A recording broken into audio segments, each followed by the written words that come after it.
I view things as I got time. I got time to be able to grow and mature, and be able to understand the ins and outs of the defenses and be able to get the good insight from the vets in the room. So I look at it as, a plus. And whenever, it's time for me to play. Shedeur Sanders rolled into Browns camp and instantly made the whole practice feel like a recess pickup game. NFL vets suddenly looked like they'd forgotten the playbook and were just trying to keep up. With that being said, I see some balls coming out of Shedeur Sanders at that camp, and I'm like, kind of looks like a guy. Yeah, I'm reading. He can sling it. Read the team. I see him, some of the veterans, how they talk to him, mic'd up, see what he's doing in the community. Yep. Talking about Njoku there? Njoku, Mike Nebb.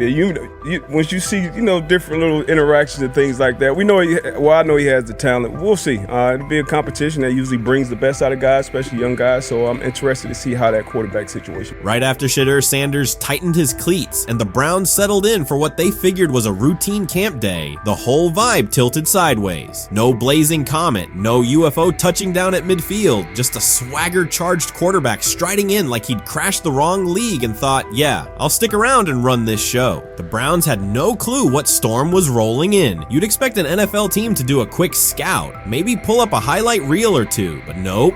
They greeted Shedeur with a shrug, only to watch him seize the field on snap one and run the whole operation like a seasoned pro. First and foremost, he's been the best quarterback in camp. Now look, Joe Flacco ain't had many opportunities. There was a whole day I saw he didn't throw the ball at all. Here's my theory on the situation. They already know who's starting in the number 2 is. They already know. Joe Flacco and Shedeur Sanders is already locked up. You're missing the boat, people. You're missing the boat. Your boy, Kenny Pickett and Dylan Gabriel, they're fighting. Shedeur didn't merely clock in, he hijacked the session. One moment he's loosening his arm, the next he's roasting veteran QBs like faded names on busted draft boards. Defensive coordinators everywhere had the same gut punch reaction. His pocket poise? Straight disrespectful. His timing? Psychic. And every pass left his hand like it was laser guided to its mark. While Shedeur Sanders was slicing up routes, the Browns secondary looked less like an NFL backfield and more like a gaggle of dads sprinting through a Saturday fun run. Big on enthusiasm, short on closing speed. Coaches fought the urge to slam the emergency horn. Players traded wide-eyed, "Are we serious?" stares, and someone even double-checked that a hidden camera crew wasn't about to pop out of the tunnel. But nope, this was pure Shedeur. Half cold-blooded surgeon, half highlight factory. He wasn't dropping a casual "I'm here," he was crafting a masterclass. From the first rep, the tempo changed. Shedeur Sanders accepted the snap with steady footwork, diagnosed the Browns' single high shell, and delivered a tight window seam route that forced the free safety to recover late. Throughout the period, he manipulated leverage with quick shoulder fakes, moved through full field progressions, and released on time from a balanced base, consistently putting the ball on his receiver's upfield shoulder. Cleveland's coverage struggled on multiple fronts. Safeties hesitated between deep half responsibilities and underneath support, creating voids at 15 to 20 yards. Cornerbacks and off-man were caught in trail position when Sanders used rhythm throws on 3-step drops, while those who tried press technique had their inside hand neutralized by his receivers' outside releases. Linebackers widened to match shallow crossers, leaving the middle hook unguarded for pivot routes and option digs. One corner attempted a line of scrimmage jam. Sanders immediately adjusted the route to a back shoulder fade, releasing the ball before the break and rendering the press ineffective. Over the session, he showcased pocket discipline, reclimbing to maintain throwing lanes rather than drifting, and finished with a series of anticipatory throws against cover 2 cloud, fitting vertical outs between the flat and deep half defenders. Sanders' combination of rapid post-snap processing, precise ball placement, and pocket efficiency exposed coverage mismatches at every level and highlighted communication gaps in the Browns secondary. By mid-session, the Browns defensive staff clearly recognized their calls were outmatched. Every adjustment, a roll to cover 6, a simulated pressure, a late rotate to 2 high, was neutralized once Shedeur Sanders confirmed the post-snap picture. Routes that had taken weeks to script were beaten by timing and location. Comeback set at 12 yards broke open before the corner's transition. Slot seam-outs dotted the void between the flat and deep half defender, and boundary receivers beat press with quick hand techniques, receiving distributing the ball before the trail man could recover. Sanders' command was methodical. He used cadence to freeze plug blitzes, re-ID'd the mic when linebackers sugared the A-gaps, and maintained a firm base so he could reset and fire without resetting his feet. His receivers benefited from that rhythm. Top of the stem, eyes back. Ball delivered on their upfield shoulder, allowing immediate transition to YAC. The Browns front tried a late stunt to compress the pocket. Sanders climbed 2 steps, re-spotted the shallow crosser, and delivered in stride, turning a potential sack into a 20-yard gain. What stood out most was how little ramp-up Sanders needed. From his first series, he processed full field concepts at tempo, cycling through progression reads without hitching. The poise under interior pressure, consistency in ball placement, and ability to manipulate zone defenders left the Browns' coordinated disguise packages ineffective and forced them into static coverage by the end of the period. In short, Sanders' efficient mechanics, rapid processing, and anticipatory accuracy rendered Cleveland's defensive game plan ineffective at every level, from pre-snap disguise to post-snap spacing. Imagine there's many people that think Dylan Gabriel's a better quarterback than Shedeur Sanders. I don't care where they were drafted. If the Browns are the one team that thinks that, then I'm going to suspect it's not true. They don't know what listen, they're I've doing. been on every quarterback evaluation for 30 years. Right. I never root against anybody. Yeah. But I'd be surprised if Dylan Gabriel's ever a legitimate starting quarterback for the Cleveland Browns. I'd be surprised. I just don't think. Well, then it is a wasted pick because you took him in the top 100.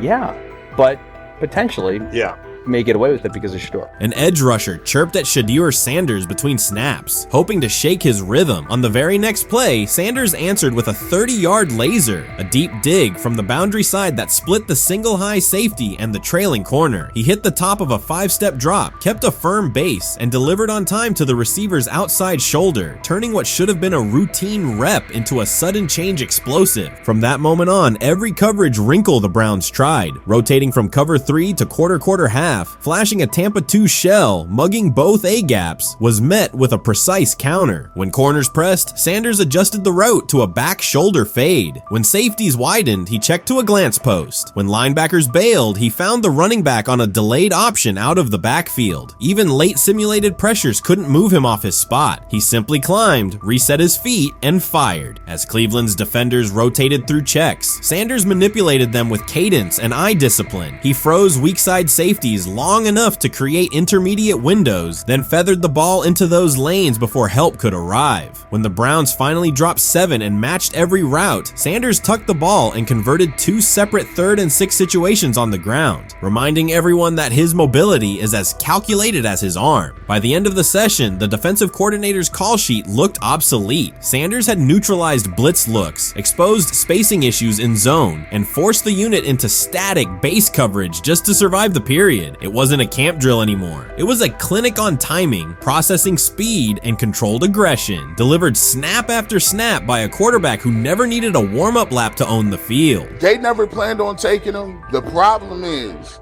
like Ocho Cinco said, you got somebody that has endeared himself to the locker room. And guess what? The difference between him and Tim Tebow, the biggest one, is he can play. He can throw the ball. Tim Tebow running around being an H-back. He can throw the ball. And he's done everything he needs to do. He ain't saying nothing. He ain't rocking the boat. He ain't mad about the reps. He ain't mad about none of that. All the people out there want to see is this, like Tyler said earlier. We want to see what he can do with Jerry Jeudy. That's it. I want to see what he can do with David Njoku. I want to see him with Junkins. I want to see him with the first running backs. If you are cooking, if you are beating down the doors with the 3s and 4s, guess what?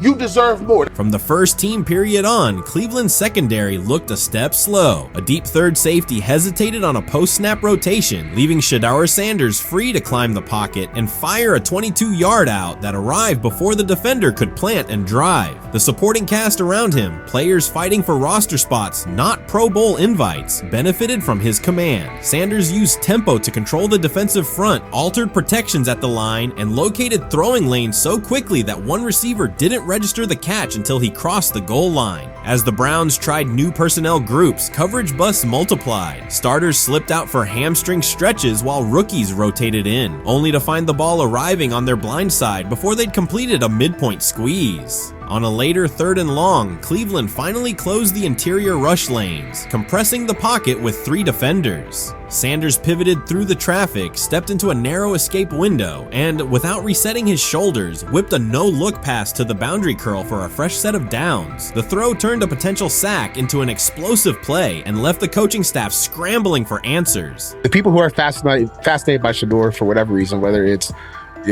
his play, I guess, last year was kind of fun. If you're just like a guy who grew up like loving Deion Sanders and passed that love on down to your kids, I can see why you're like that. The one thing I will give them is you're looking at this quarterback room. If you're a fan of Shedeur and say, why can't he go beat Dylan Gabriel or Joe Flacco or Kenny Pickett? So I do understand that part of it, right? Because why not? Why couldn't he be the Brown starter in October or November? That looks like a quarterback room where everyone will get a chance to start. You made an interesting point. So I tend to have the drip, drip, drip. This was my Johnny Manziel theory, is that everybody makes mistakes, especially when you're young. But if I see 2, 3, 4, 5, then you've got a plumbing issue. It's not just you didn't close the faucet. So there's about 6 pieces of video in college where Shedeur was a little bit of a brat, whatever. Then there's the legendary cringy draft room. Didn't love that as a B prospect. Then there's back-to-back speeding tickets, both over 90, and a missed arraignment. The NFL is navigating unexpected headlines after a former Browns coach publicly defended Shedeur Sanders in response to reports of multiple speeding tickets. The coach's statement has sparked extensive online debate. Supporters welcome the show of loyalty, while critics question the motive. Sanders now finds himself at the center of an unforeseen controversy, and observers want to know why a Cleveland coach is standing so firmly in his corner. The story is developing rapidly and continues to draw intense attention. When it came out that he got a speeding ticket, I said it's not really that big a deal. I feel very differently about it now. Over 40 miles an hour over the speed limit, less than 2 weeks after you just got a ticket. I don't know if that's entitlement or immaturity. There's got to be some teams that are feeling very good right now that they didn't draft him. Observers are focusing on Shedeur Sanders' recent speeding ticket, treating the violation as a measure of his character and sidelining his athletic, academic, and philanthropic accomplishments. The incident, driving 15 miles per hour over the limit in a borrowed Lamborghini, has drawn sharp criticism. In response, a former Cleveland Browns coach has taken the opportunity to comment, even though the franchise is widely viewed as unstable due to its frequent coaching changes and limited on-field success. By defending Sanders, he presents himself as an authority on discipline and leadership. The statement, coming from an organization seldom praised for stability, has nonetheless attracted considerable attention across the league.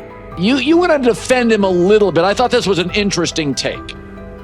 Yeah, I thought it was really interesting that you said you were out because of the speeding tickets. To me, that's such a minor thing. You were so high on him in terms of his completion percentage in OTAs, and I thought that was a little aggressive on your part. But with the speeding tickets, I got a speeding ticket the first night of the draft, my first year there. I thought maybe I'd get the benefit of the doubt, but they gave it to me anyways. As soon as the former Browns coach defended Shedeur Sanders, social media erupted with commentary, resembling the volume of draft night coverage. Posts and opinions appeared within minutes, and criticism escalated rapidly. Detractors amplified Sanders' minor speeding violation, while supporters argued that such reactions were disproportionate to a single traffic citation. Shedeur Sanders received 2 speeding citations, and the minor traffic issue quickly drew national attention. Before considering the former Browns coach's response, it is useful to clarify the facts. Sanders, son of Pro Football Hall of Famer Deion Sanders and a current college quarterback, was twice ticketed for exceeding the limit while driving a high-performance vehicle. Commentary on social media escalated rapidly, with critics framing the incident as a significant character concern, even as the league has historically tolerated far more serious legal transgressions. Stepping into the debate, a former Cleveland Browns coach, best known for a tenure filled with losses and contested decisions, issued a strong public defense. He argued that 2 speeding tickets should not define Sanders' reputation or overshadow his on-field talent and community work, urging a balanced assessment of the player's actions. I don't love it from a 5th-round draft pick. I don't love that it happened multiple times, but I do think that this is the first time he's been away from his dad, and there's gonna be some growing pains now.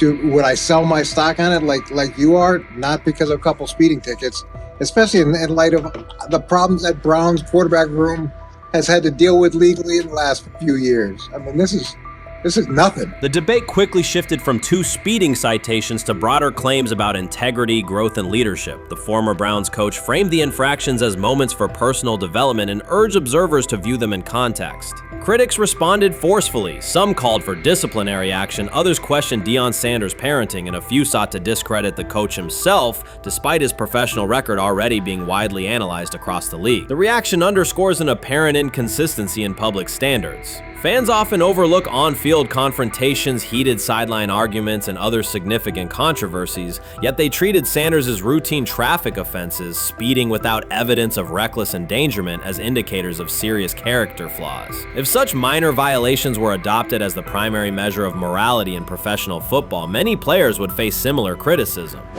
Sports media amplified the story almost immediately. Television panels dissected Shedeur Sanders' decision-making, treating 2 speeding tickets as indicators of deeper character concerns. Networks aired detailed segments under banners such as red flags and road rage, repeatedly questioning whether the citations might affect his draft evaluation. Although Sanders is already regarded as a first-round prospect, analysts emphasize that NFL teams value discipline and legal awareness when forming final assessments. Many commentators overlook the fact that other high-profile players have faced more serious offenses without similar scriptney. Throughout the coverage, the former Browns coach defended Sanders, portraying him as a talented quarterback subjected to disproportionate criticism in a culture that expects near-perfect conduct. His argument was thorough and methodical, asserting that the traffic violation should not overshadow Sanders' skills, work ethic, or future potential.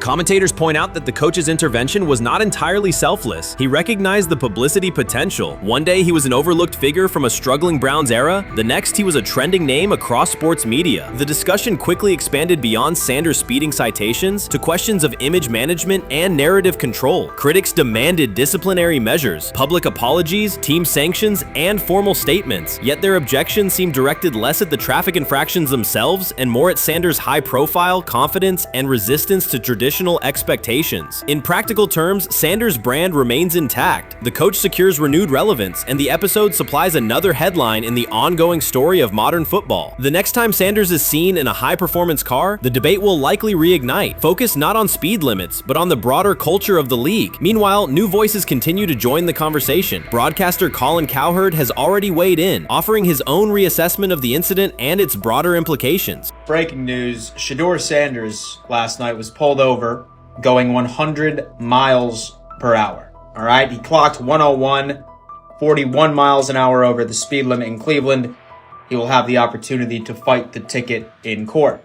Now, I'm not exactly sure where he was pulled over, whether or not that it was in Ohio or whether or not that it was in his home state.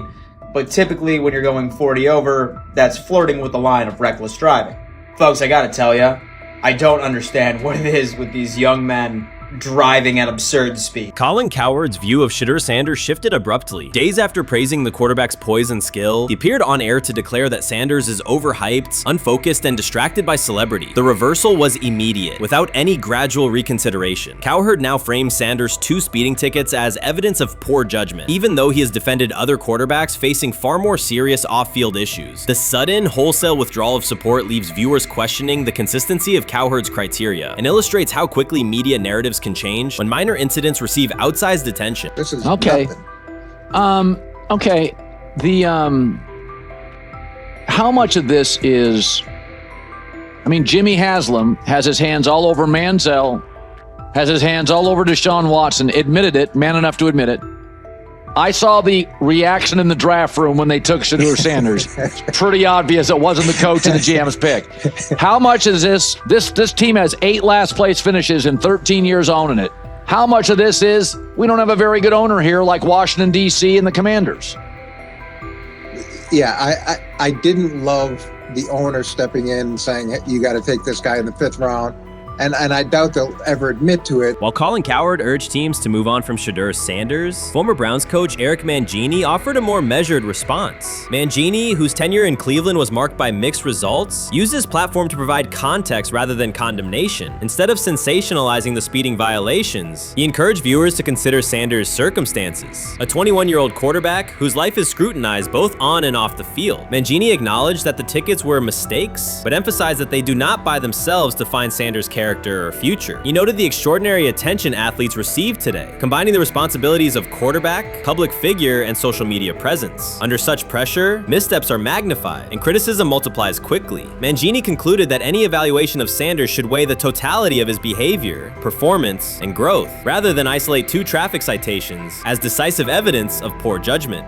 Many observers declared Deion Sanders was finished. They argued that his public style attracted unnecessary attention, that his health had deteriorated too far, and that his coaching career was approaching an abrupt conclusion. They misread his resolve. When speculation intensified, Sanders did not schedule a press conference or issue a formal statement. Instead, he released a short video recorded at his Texas home, walking alongside recording artist Lil Wayne. The footage established 2 facts. Although Sanders still walks with a limp, he remains active, and he intends to return to the sideline. Reports from USA Today and ESPN confirmed that Sanders had temporarily left Colorado to recover from a significant, undisclosed medical condition. He lost 14 pounds and missed several summer practices, leading to widespread debate about his future. Unofficial sources suggested complications related to previous blood clot issues, but no official diagnosis was provided. Throughout Sanders' absence, numerous media outlets framed his situation in crisis language, frequently questioning whether he would coach again. By comparison, when coaches such as Lincoln Riley paused their duties for health or family reasons, coverage emphasized understanding and patience, an imbalance that reflects a common difference in how high-profile black coaches are treated. Sanders' silence was not a retreat, it was a period of recovery. During rehabilitation, he relied on family, faith, and trusted colleagues, yet stayed connected to his program through brief online updates. The video with Lil Wayne demonstrated that he retained strong support from influential friends, countering narratives that portrayed him as isolated or on the verge of retirement. The visual evidence showed that his setback is temporary, and that he remains determined to lead Colorado into the forthcoming season. Since accepting the Colorado position, Sanders has dramatically elevated the program's national standing. He first drew national attention to Jackson State and the broader HBCU football landscape, then moved to Boulder and transformed a 1-win team into a central storyline in college athletics. His approach, combining hip-hop culture, direct communication, and open expressions of faith, has challenged conventional expectations for head coach behavior. Each step forward has been met with heightened scrutiny. His time at Jackson State was labeled a publicity stunt. His departure for Colorado was framed as abandoning HBCU culture, and his social media presence has been cast as distraction from traditional coaching responsibility. Critics often magnify Sanders' missteps and question his motives, while comparable actions by other coaches receive neutral or sympathetic coverage. Showings of enthusiasm from Brett Favre and disciplinary intensity from Nick Saban are celebrated as competitive passion, yet Sanders' displays of confidence are frequently labeled arrogance. The discrepancy illustrates deeper biases rather than differences in performance. Sanders' success challenges entrenched expectations of how a college football leader should look, speak, and act, especially a black coach who refuses to downplay his identity. During his convalescence, Sanders maintained close communication with his staff and athletes, reinforcing the standards he had established: discipline, accountability, and belief. The program's daily messaging continued to emphasize preparation and resilience, signaling that Sanders' influence persists even when he is away from campus. Athletes echoed his mantras during workouts, confirming that his leadership extends beyond physical presence. Sanders acknowledges the seriousness of his medical challenge, but has refused to let it define him. He has publicly discussed leaning on scripture and prayer, explaining that his purpose as a mentor, father, and coach extends beyond personal adversity. In that context, the video of him walking in the Texas sun was less a strategic media effort than a straightforward demonstration of continued commitment to his team and mission. Colorado still requires Sanders' vision, Prior to his arrival, attendance was low, national media attention was minimal, and recruiting momentum had stalled. Sanders' leadership brought renewed energy, authentic identity, and higher standards of accountability. Players who previously lacked representation in college football leadership found a coach who shares, affirms, and elevates their cultural background. Sanders supplements conventional coaching priorities, scheme, fundamentals, and execution with empowerment initiatives that cultivate self-confidence and authenticity. As preseason camp approaches, Sanders intends to resume full involvement, even if medical recovery remains ongoing. His presence is expected to restore on-site leadership, stabilize the locker room, and direct media coverage toward on-field progress. For Sanders, the objective extends beyond compiling wins. It includes completing a cultural transformation that expands how success and leadership are defined in modern college football. Those who predict his decline overlook the underlying traits, faith, perseverance, and purpose that have supported Sanders throughout his career. Doubts, rumors, and disproportionate scrutiny have followed him from playing days into coaching, and he has consistently responded with results. His current health setback is another obstacle, not a conclusion. The broader initiative he leads, centered on authenticity, opportunity, and high standards, continues. When Sanders returns to the sideline, it will mark the next stage of a movement he has guided from Jackson State to Boulder. The recent period of quiet has been strategic rather than passive. Instead of defending himself in daily briefings, Sanders focused on rehabilitation, remote program oversight, and family support. Each brief social media message reinforced a consistent theme: faith and preparation. He has articulated gratitude for medical professionals and has reiterated that his mission at Colorado is unfinished. His public references to scripture have been direct but measured, aligning with his long-standing practice of integrating faith into leadership.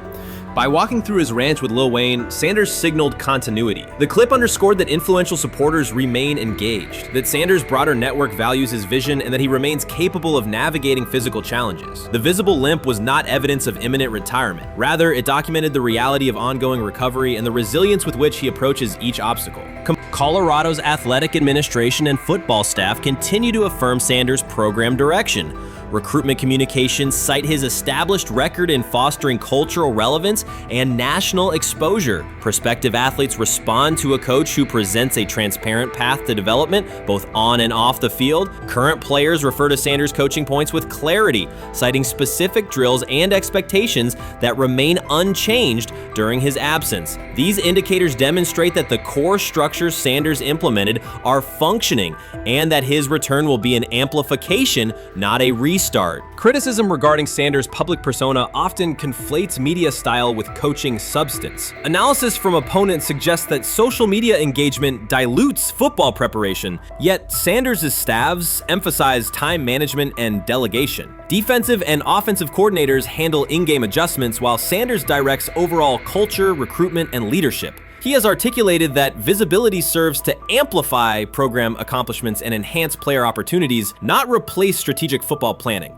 Some commentary has attempted to reframe Sanders' health issue as evidence that his coaching model is unsustainable. The argument ignores the documented health challenges faced by numerous coaches across levels of competition. For example, college coaches recovering from heart procedures or joint replacements have returned to successful seasons after appropriate medical clearance. Sanders' case follows a comparable trajectory. Medical complications require temporary separation, structured rehabilitation is prioritized, and a managed return is planned. Institutional medical protocols at Colorado dictate clearance requirements. Sanders will meet those before resuming full sideline duties. Colorado's players have expressed public confidence in Sanders' eventual return, citing regular virtual check-ins and continued accountability. Several athletes noted that positional meetings included recorded messages from Sanders reinforcing tactical goals and personal discipline. These details confirm that Sanders has remained actively engaged, albeit remotely, and that team culture remains aligned with his principles. Looking ahead, Colorado's schedule will attract national attention, both for on-field competitiveness and the storyline of Sanders' comeback.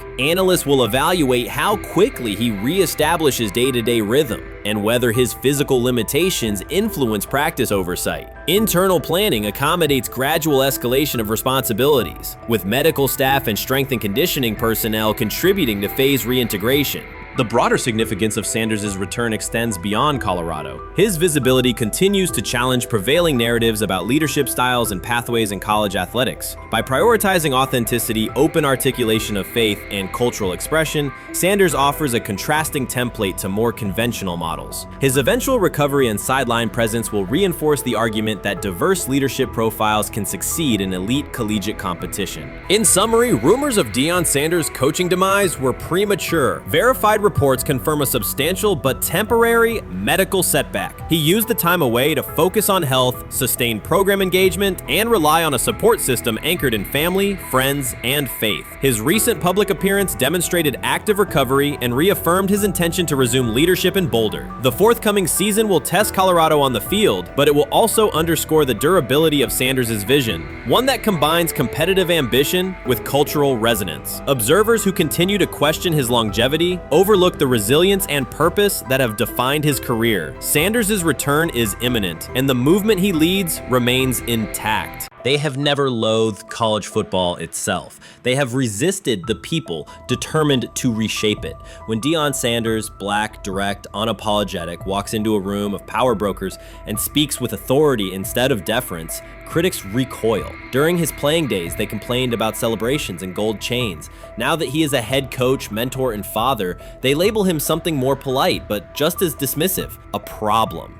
At Big 12 Media Days, Sanders addressed the accelerating chaos of the name, image, likeness market. He said college football needs a salary cap, not to hobble players, but to impose order on a system that showers unproven freshmen with seven-figure promises while the rest of a roster hunts for scraps. He called the situation unsustainable. Within hours, ESPN commentator Paul Feinbaum branded him a hypocrite, arguing that Sanders profited from NIL at Jackson State and now wants rules only because his most marketable athletes have moved on. The accusation spread quickly because it fit a comfortable storyline. Outspoken black coach gains from change, then protests when the advantage disappears. That framing ignores context. Sanders never criticized players earning money. At Jackson State, he urged corporate sponsors to partner with athletes who had been invisible to major brands for decades. What he wants now is stability, standardized guidelines, basic financial literacy, and roster balance that prevents locker rooms from fracturing over uneven payouts. When other coaches, Nick Saban, Dabo Swinney, Lane Kiffin, voiced similar concerns, they were praised for foresight. When Sanders spoke,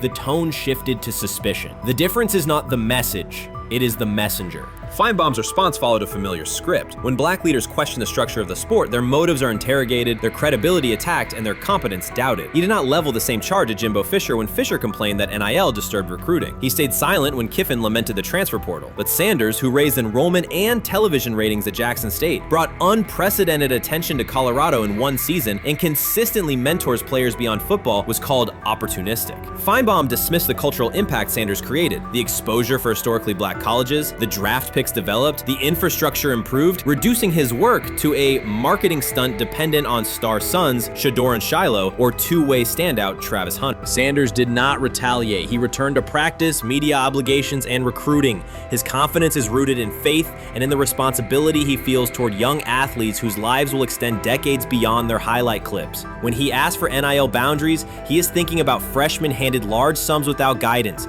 families unprepared for sudden wealth, and programs that abandon kids once production stalls. He has watched that cycle from the inside. He wants protections, not restrictions. Critics predicted Colorado would fade once Shedeur and Hunter leave. Instead, Sanders signed blue-chip quarterback G.J. Lewis and a wave of transfers eager to join a program that values personal growth as much as on-field wins. Recruits see a coach who challenges the status quo, who places black culture at the program's center without apology, and who will remain visible when social media buzz cools. They recognize that Sanders does not chase attention. Attention follows his results. Media outlets reduced the upcoming Buffalo season to a win total prop. 6 victories, give or take. Sanders is playing a longer game. He wants to show young athletes, especially black athletes, that they can lead authentically, speak with conviction, and refuse to shrink for access. Success measured only by the scoreboard misses the point. If Sanders builds men who graduate with financial literacy, self-confidence, and community awareness, he will consider the mission successful, even if Colorado finishes with 5 wins instead of 10. None of that registers with commentators invested in an older hierarchy. For them, leadership should remain predictable, reserved posture, muted tone, minimal cultural expression. Sanders contradicts that image. The possibility that his methods could spread to other coaches, to other programs, threatens a model that has kept decision-making and revenue streams concentrated for generations. So the debate is not about hypocrisy or payroll ceilings. It is about control of the narrative and who is deemed qualified to write it. Sanders refuses to surrender that authority. He knows order is necessary. He also knows whose voices have been ignored whenever real reform is discussed. By speaking plainly, he forces television panels, athletic directors, and conference commissioners to confront issues they would rather defer: financial education, equitable resource distribution, and consistent national standards. Whether Colorado exceeds betting lines this fall will not change the trajectory Sanders has already set. He made Boulder relevant, energized recruiting beyond traditional power corridors, and broadened college football's cultural reach. That influence will persist long after social media debates cool. If his call for NIL structure eventually becomes policy, as the NCAA and Congress now contemplate, Feinbaum's soundbite will fade while Sanders' imprint endures. In the end, accusations of hypocrisy say more about the accuser than the coach. Sanders has remained consistent: empower athletes, hold adults accountable, and inject stability before unchecked money corrodes the locker room. The people who stand to lose clout in that environment prefer the chaos they can manipulate. Sanders prefers a system that nurtures the players who make the sport worth watching. His advocacy is rooted in experience, not self-interest, and his critics will have to decide whether to engage with that reality or keep shouting from the sidelines. So the Shedeur Sanders, I want to talk about this. So here's a prime example. Shedeur Sanders, they had 3-day mini camp for the Cleveland Browns. And now Jimmy Haslam actually has some money. The Bengals owners and the Rooneys are near the bottom of the league in net worth. But what the Browns have is what I would call the Buffalo Bills used to have this years ago, pre-Josh Allen. What are Browns veterans saying about Shedeur Sanders behind closed doors? According to internal discussions, the feedback goes beyond casual praise. Several veterans describe his performance as franchise level. Private locker room conversations compare his command of the offense to established starters. And one senior assistant reportedly called him Sunday ready after a single walkthrough. The consensus is that front office staff and coaches have taken serious notice. Inside the Browns facility, informal conversations circulate among players and coaches. These remarks carry significant weight in personnel evaluations and often influence practice rotations. When veterans speak this strongly, the message typically reaches decision makers quickly, especially during roster planning. In short, the internal perception of Sanders is already affecting how the staff views the current quarterback depth chart. Browns vets kind of weigh in on Shedeur Sanders and how he's been since he arrived in Cleveland, in Pound Town. And I think it's very, very important that we discuss it, because it'd be really easy for these vets to, this wasn't like a on the record interviews. This is just kind of back channels into what the vets are saying, the rumors, but the sources telling us. And we have a couple quotes, but Shedeur Sanders, Cleveland Browns, it seems like it's going well. And it's almost like you don't want to talk about it. At the center of the growing internal buzz is Shedeur Sanders, the rookie who entered Berea with late round expectations but is being discussed privately as a potential long-term starter. This is not a routine camp tale about an extra arm taking practice snaps. Sanders has seasoned teammates, players with playoff mileage, quietly reassessing his ceiling. Observers who overlook these conversations risk missing one of Cleveland's most deliberate personnel moves in years. Sanders is not on the roster because of his surname. The Browns reviewed their quarterback depth, weighed costs, and chose a controlled, development-oriented option they believe can stabilize the position. His presence is already changing practice dynamics. Veterans notice his pocket awareness, adjust routes to his timing, and acknowledge that he processes coverage at an advanced level for a first-year player. Leadership patterns in the huddle feel different. Sanders delivers with precision and composure that challenge defenders to reevaluate their calls. The strategic upside is clear. A 4-year rookie contract offers cap flexibility while other franchises cycle through expensive stopgaps. Coaches and front office staff view Sanders as a calculated investment, not a publicity experiment. Outside chatter still focuses on Joe Flacco's age or Kenny Pickett's development. Inside the facility, however, veterans pause film sessions to dissect Sanders' ball placement and progression speed. Position coaches highlight clips where he works through reads decisively and delivers on time, traits rarely attributed to rookies. Sanders' confidence is measured rather than theatrical. He moves as though the NFL tempo is familiar, and that calm spreads across the roster. Experienced defenders are rechecking the depth chart and asking if the quarterback competition is tighter than publicly acknowledged. Great kid, and whether it's a following that he's earned, I mean, that's something that he's done a great job of interacting with fans. And but he is a great kid. You guys will get to know him more. He's working like crazy, just like all the guys. He's another young man. These rookies, you know, my office is downstairs. As they got to walk by my office as they come in. They come in early. And Shedeur, just like all those guys, he's in there early. He's getting his work done. He has not yet secured the starting job. Evaluations so far come only from brief practice periods, no comeback drives, no national headlines, just steady execution in shorts and helmets. In a league that celebrates splashy debuts, Shedeur Sanders is earning trust rep by rep. Veterans typically withhold judgment until late in camp, yet several are already studying his footwork and timing, which suggests genuine respect. Inside the building, coaches sense that the Browns may have finally found a stabilizing presence at quarterback. Cleveland's recent history underscores why this matters. The team has started 9 quarterbacks over the past 2 seasons, an indicator of instability rather than depth. Sanders arrives with composure, arm strength, and a well-known surname, so any sign of readiness is magnified. Financial context also plays a role. The Browns are allocating a significant portion of the salary cap to Deshaun Watson, whose performance has not matched that investment. To manage costs, the front office signed 4 additional quarterbacks on low-impact contracts. Together, they account for far less than Watson's annual cap figure. If Sanders continues on his current trajectory, that structure could give Cleveland both competitive clarity and much-needed financial flexibility. He's the only person who's come out and say, hey, man, this dude look kind of good, man. Let me tell you what I heard. A lot of people reaching out to players in the locker room and stuff. To me, I think this is it's a red herring. Like, I'm supposed to suspend myself to disbelief that he was going to look bad. I've never expected him to look bad to start with.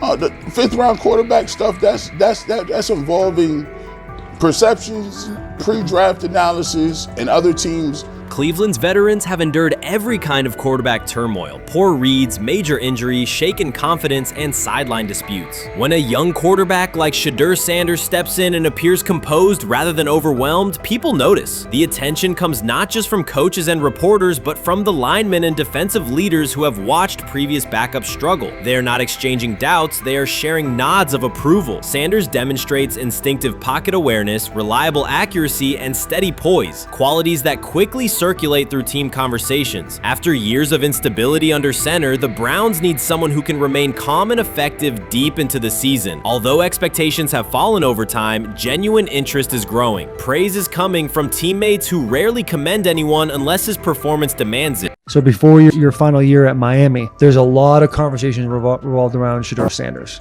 Obviously, I'm assuming you guys have a great relationship. Some of the clips you've seen and stuff like that. What is it like for you to have like this rivalry with Shedeur? I don't have a rivalry with him.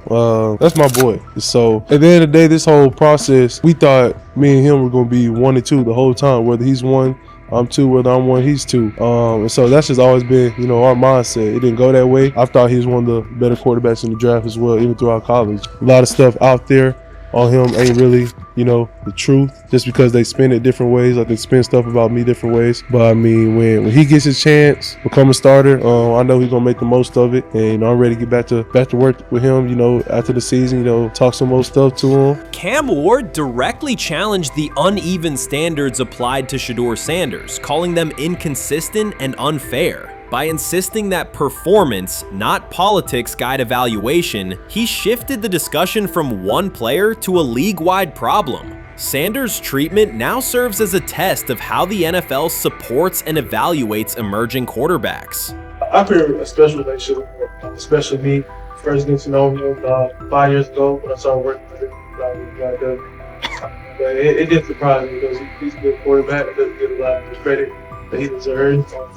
Especially the plays that he made in Colorado. A lot of quarterbacks and coaches are making those plays. And so when he gets this opportunity, I'm pretty sure having soon today that he'll make sure he'll make plays on the field. Cam Ward's public challenge to the treatment of Shedeur Sanders brought the issue into clear view. For months, discussion around Sanders has centered on his profile: major compensation, a prominent Nike deal, and the expectation to stabilize a struggling franchise. Rather than a standard evaluation of a top prospect, he has faced sustained skepticism from analysts, fans, and league voices. Ward's comments underscored that the standards being applied to Sanders diverge from those used with other rookies. By stating it directly, he did more than support another quarterback. He identified a broader problem in how the league responds to young players with significant visibility. The takeaway is direct. Assessments should reflect on-field performance and development, not external narratives. Generational talent. I'm gonna prove him right. I'm gonna prove him right. Don't worry. Oh my gosh. An article came out today. I'm generational. So I guess it's article versus article. I like that you think that, man. But we all know the truth. What? Trav gonna be first? You generational, I'm legendary. That's cool. We can be legendary. Legendary get their ass. We'll start doing it in like 5 minutes. Shedeur Sanders entered the league with more than a playbook. He brought a public brand, a family legacy, and expectations unusual for a first-year quarterback. Before his first regular season throw, he was already positioned at the center of attention. Rather than assess him on that reality and his on-field ability, many voices reduced him to marketing, treating visibility as proof of hype instead of performance. Cam Ward pushed back on that framing. His point was simple: judge Sanders by the same criteria applied to other rookies. With Sanders' resume, production, leadership, and composure, most first-year quarterbacks would be discussed as long-term cornerstones. The evaluation should be consistent, focused on development and results, not perception. Look at the process with Shedeur, who I know is a buddy of yours, and how do you think both of you guys will end up doing in the league?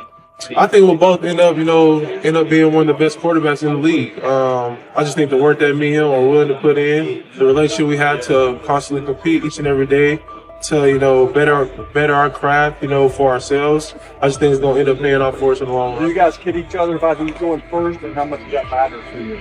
Yeah, we play around, we joke around with it. Really don't mean nothing. The draft pick will never mean anything. At the end of the day, you got to show whether you can prove each and every Sunday. You can't just do it 1 year. Disrespect shows up in two patterns. First, Shedeur Sanders is repeatedly framed through his father, Deion Sanders, as if lineage erases his own work. Discussion drifts to pedigree instead of what the film shows. Second, his visibility is treated with suspicion. His audience reach, partnerships, and ability to lift ratings are labeled hype rather than recognized as value. Instead of acknowledging that he drives demand and expands the stage for his team, critics call it an unfair edge. The result is a skewed evaluation. Star power is held against him while on-field production gets pushed aside. The standard should be consistent. Assess the tape and the development, not the last name or the attention it brings. Well, Ward were microfacts. Cam Ward's remarks went beyond defending Shedeur Sanders. They confronted how the league manages star power. The reality is simple. The NFL markets visibility, but resists it when a player doesn't follow the expected script. Rookies are supposed to be quiet, deferential, and grateful for limited leverage. Sanders arrived with leverage, brand reach, major endorsements, and confidence. And that presence was recast as entitlement. Instead of treating those factors as earned advantages, much of the commentary used them to diminish him. Ward called out that contradiction. The same influence the league sells to audiences is criticized when a young player exercises it. His point is a standards problem, not a personality dispute. Evaluate Sanders on his preparation, leadership, and results. Don't penalize him for having a platform or for using the leverage that the modern NFL itself helps create.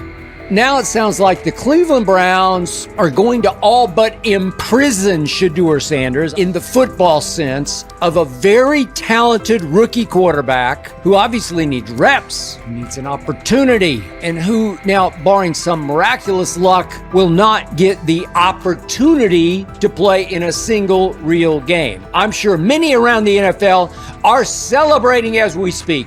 They are chuckling about this. Many in the NFL wanted to teach Shedeur and his daddy. Cleveland became the center of the conversation. With Shedeur Sanders attached to a major Nike partnership, the expectation was straightforward. He should be given real game reps. The Browns instead leaned on Joe Flacco as the default choice, treating stability as the safer path while sidelining a quarterback with clear cultural and commercial pull. Each week Sanders didn't see the field, scrutiny grew. Commentary questioned the value of his contract environment and relevance, and fan debate shifted from development to doubt. That wasn't measured evaluation. It was a delay framed as prudence that eroded confidence in the process. Cam Ward reset the terms of the debate. He pointed to an uneven standard. When veterans or other young players secure significant endorsements, it's considered smart business. When Sanders does it at scale, it's recast as ego or hype. Even the scope of his off-field agreements became ammunition against him rather than evidence of market demand. Ward's position is simple. Use one standard. Assess Sanders on preparation, decision-making, and progression, not on discomfort with his platform. Treat visibility as an asset, not a disqualifier. The issue isn't attitude or branding, it's the consistency of the evaluation. Ward called it directly. The treatment has been unequal, and it should be corrected by aligning opportunity with performance criteria. Fans need to recognize there's not a team in the league he'd start for. Not one. That's not ridiculous. That's not unfair. That's not a vast conspiracy. Shedeur Sanders fans are Angel Reese fans. They're just fair weather fans who don't really give a fuck about the sport. Most of them are just Deion fucking groupies that followed him when he went to fucking Colorado, just like Angel Reese's fans had never watched basketball prior to her playing at LSU, and they followed her to the WNBA and don't know shit about the sport. That's it. Now Deion fucking groupies are running around acting like, oh, this is payback to his dad. The timing is pivotal. Shedeur Sanders isn't trying to blend into the league's background. He's shaping the agenda. He drives debate segments, fuels short-form highlights, and moves merchandise at a pace most rookies never approach. By the metrics that define modern attention, he is the draw. Yet, a segment of observers continues to undercut him, not because of shortcomings on tape, but because of discomfort with how prominent he already is. Cam Ward put words to what many could see. Coverage around Sanders has been filtered through reaction to his visibility, rather than a clear read of his performance and growth. The market has already weighed in. Demand is real, not manufactured. Nike's record-level rookie endorsement aligned with that reality, signaling long-term value and cultural reach. This exposes a core contradiction. The NFL depends on star power to sell tickets, fill stadiums, and boost ratings, but it resists stars who set terms on their own. Visibility is celebrated until a player exercises it. The fix is straightforward. Apply one standard. Evaluate Sanders on preparation, decision-making, and results, and treat his platform as the asset it is. If the league benefits from his presence, its evaluation practices should reflect that same reality, consistently and without penalty for scale. Shedeur Sanders does not depend on league promotion. He established his platform before the NFL and continues to expand it on his own terms. That autonomy challenges the status quo. Cam Ward's support was more than a defense of a teammate. It was a warning that if the league holds to outdated expectations, it risks falling behind the very players who drive audience attention and revenue. Claims that Sanders lacks real popularity ignore measurable facts. A large, active following, consistent merchandise demand, and sustained coverage across major outlets. Doubts about his standing as a quarterback overlook his college production and growth indicators. The pattern is familiar. Efforts to minimize him increase his reach. Each skeptical headline widens the spotlight, and each dismissive take creates more engagement. You cannot reduce a player built for visibility by arguing he should be less visible. The practical outcome is the opposite. Scrutiny becomes signal. Sanders is not merely enduring criticism, he is turning it into momentum, converting attention into leverage on and off the field. Honestly, guys notice it more when you're out winning games, right? If Cleveland starts off in a bad start, they're not doing well, and all of a sudden Shedeur or Dillon Gabriel are doing well in 7-on-7. They're throwing dimes. In practice drills, the number one defense can't stop them. People take notice of that, and the more that the players see it, they're gonna. Then the comments start happening over the lunch table. They start happening throughout the building, and that's when the pressure really will get severe. The Cleveland Browns were focused on resolving their quarterback situation until Jason Kelce made pointed comments that triggered a strong reaction from ownership. The response inside the organization was immediate and intense. What exactly did Kelce say that has the dog pound on edge and the front office under pressure? We've seen that miserable game by the Cleveland Browns. So they throw Joe Flacco in there, and I like Joe Flacco. He did good, but they gave him the resource of all the first-team guys. Then they throw Dillon Gabriel in there with first teams and second teams. So Dillon always is getting protected. The same thing again, they gave this scrub max protection on every play.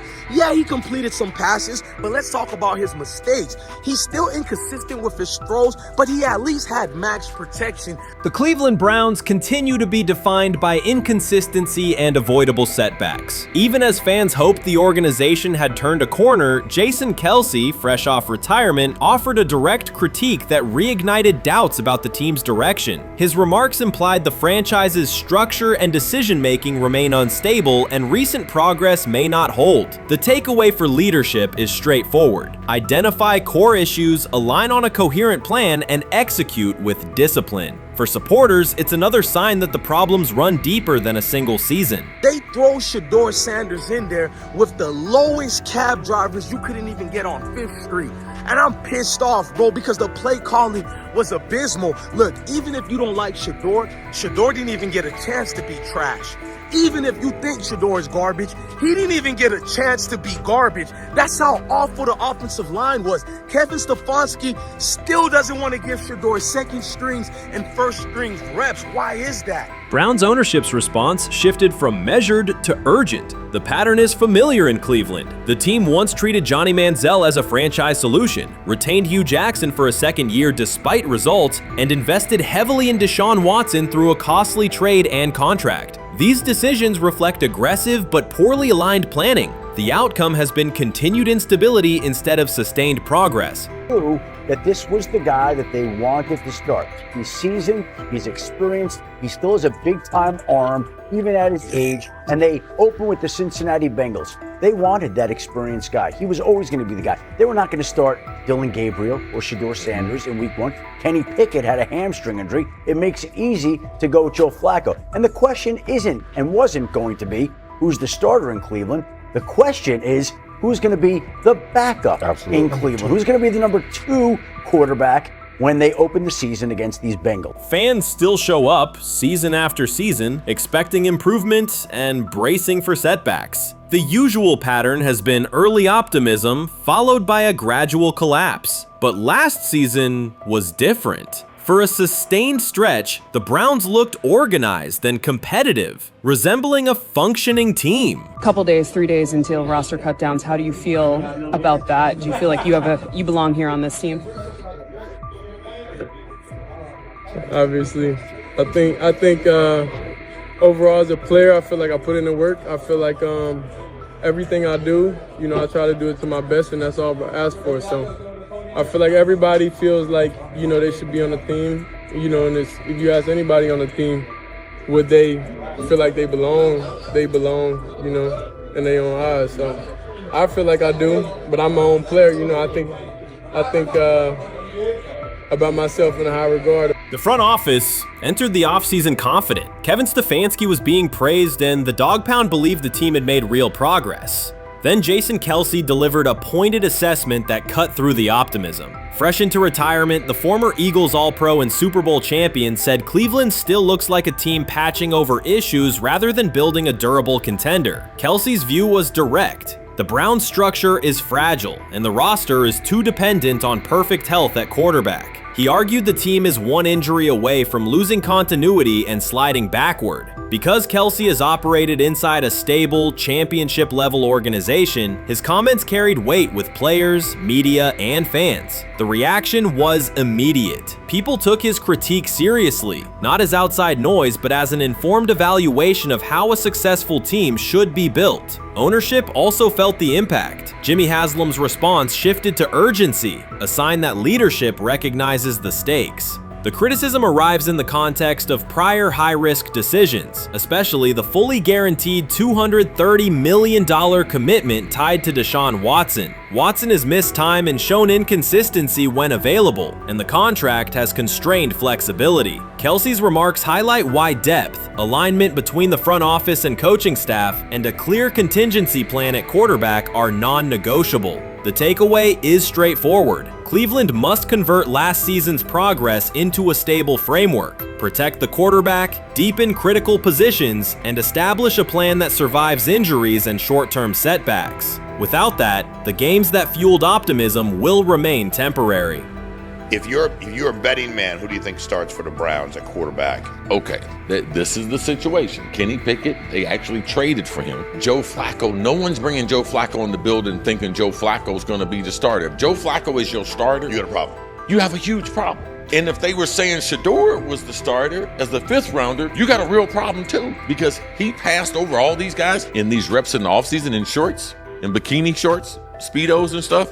Like, no. That kind of stuff. So I'm not that surprised when you put down a 3rd round pick on a quarterback. You do believe he has a certain skill set. Jason Kelce stated the obvious. Cleveland committed to a quarterback who hasn't played at an elite level in years, and Joe Flacco's playoff run didn't change the long-term outlook. Ownership appeared more upset that the criticism was public than by the substance of the critique. Many fans agreed. They've seen this pattern before. Rosters age, injuries are inevitable, and when a single contract dominates the cap, one setback at quarterback can undermine the entire season. Kelce's broader point was about structure. The Browns prioritized the high-cost, uncertain starter over depth and contingency. The late-season surge masked issues that remain: limited cap flexibility, thin depth at key positions, and an offense that lacks a credible plan B. Fans recognize how quickly a strong defense can decline with injuries, and how an offense without redundancy stalls. The AFC North raises the stakes. Baltimore with Lamar Jackson sustains a top standard. Cincinnati with Joe Burrow returns to contention when healthy. Pittsburgh rarely slips below .500 under Mike Tomlin and wins with defense and consistency. In that environment, Cleveland can't rely on perfect health or peak form from one player. The path forward is clear. Diversify cap allocation, reinforce the offensive line and receiver depth, carry a legitimate backup plan at quarterback, and install a scheme that functions regardless of who is under center. Given what we saw yesterday with Shedeur Sanders, somebody on the Cleveland Browns is 100% getting fired, probably by the end of this year. The person who's probably going to end up getting fired is Kevin Stefanski, because I know that he didn't want Shedeur Sanders on the team. It was Andrew Berry who made that pick. You can't really go against your GM. Bad things happen in this situation. But Shedeur Sanders is not without fault for what we saw yesterday. This is the play that we saw yesterday that has the internet just exploding, where Shedeur Sanders took like a 24-yard sack. Half of the internet is saying that this is all Kevin Stefanski's fault. Cleveland showed progress last season, but the underlying concerns remain. Jason Kelce highlighted them directly. The Browns' long-term plan is fragile, cap-constrained, and overly dependent on perfect health at quarterback. His comments focused attention on structural issues, roster depth, continuity in coaching, and a sustainable offensive approach, rather than a single hot streak. That criticism resonated because it reflected what many around the league already see. Ownership's reaction underscored the sensitivity. Jimmy Haslam has presided over frequent coaching and quarterback changes, and external scrutiny carries weight when it comes from a respected veteran with championship experience. Kelce's remarks reinforce that last year's Joe Flacco stretch was a short-term solution, not a foundation. The team still needs a durable plan that can withstand injuries and inconsistency. The practical takeaway is clear: stabilize the system, diversify cap usage, and build depth at key positions so the offense functions regardless of who is under center. That includes a coherent development pathway for younger talent such as Shedeur Sanders, with defined practice reps, protection, and scheme alignment. Kelce didn't say anything outrageous. He articulated the gap between a brief surge and a credible long-term contender. Have the faith of a mustard seed. Right, because this is the greatest resurrection since Jesus the Christ. Right, like at some point, Joe Flacco was thinking about getting into TV. Yeah. Right, Joe Flacco didn't have a job, and then now you not only come back and start for the Cleveland Browns late in the 2023 season, but they came back around to you. You're now the day one starter for a franchise that just 2 years ago was in the playoffs. The Browns' quarterback situation remains unsettled. Deshaun Watson was expected to be the long-term answer, but injuries and inconsistent play have prevented him from reaching an elite level. When the team turned to Joe Flacco after Watson's season deteriorated, Flacco immediately lifted the offense and produced results that highlighted the gap between expectations and reality. That a 39-year-old late addition could outperform a 230 $30 million starter was not just a short-term surprise, it raised fundamental questions about roster construction and evaluation. Quarterback depth has been fragile, and the late-season surge masked broader structural problems. Jason Kelce's remarks made that clear. Cleveland is vulnerable if the starter is unavailable, cap flexibility is limited, and the offensive plan lacks a stable contingency. His critique drew attention to leadership and planning as much as on-field performance. Jimmy Haslam's strong reaction reflects the pressure on ownership. The organization has promoted a message of stability and progress, but Kelce's assessment suggested those gains are not yet durable. The path forward requires a realistic approach to the cap, a credible backup plan at quarterback, and a system that holds up regardless of personnel.